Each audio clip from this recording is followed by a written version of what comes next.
ఒక్కొక్కసారి మనకి ఎంత కష్టపడినా దాని ప్రతిఫలాన్ని పొందడానికి టైం అయితే పడుతుంది. కానీ ఎంతో కష్టపడతాం కదా! ప్రతిఫలం కోసం తప్పకుండా ఎదురు చూస్తాము. మనం అనుకున్నది రాకపోగా పట్టుకున్నది కూడా జారిపోతూ ఉంటే చాలా బాధగా ఉంటుంది కదండీ! ఏంటి దేనికోసం మాట్లాడుతున్నాను అనుకుంటున్నారా?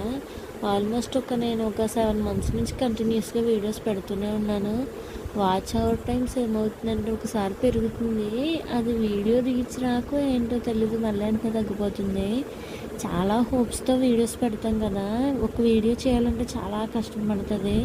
ఎవరు సపోర్ట్ లేకుండా వీడియోస్ చేయడం ఇంకా కష్టము. బట్ అలాంటి టైం కూడా యూజ్ చేసుకొని వీడియోస్ చేస్తున్నాము. ఇలాంటి టైంలో వాచ్ అవర్స్ టైమ్స్ తగ్గిపోవడము ఏంటంటే ఇప్పుడు ఎవరు మొహాలకి రంగులు పూసుకుంటే మాత్రమే సబ్స్క్రైబ్ చేసుకుంటున్నారు. అలాంటి వాళ్ళు కూడా ఉన్నారులేండి. కానీ ఏం చేస్తాము, సక్సెస్ అయ్యే వరకు వదిలేది లేదు. అలాగని మన ప్రతిఫలాన్ని ఆశించకుండా ఉండలేము కదా! అంతే కదా!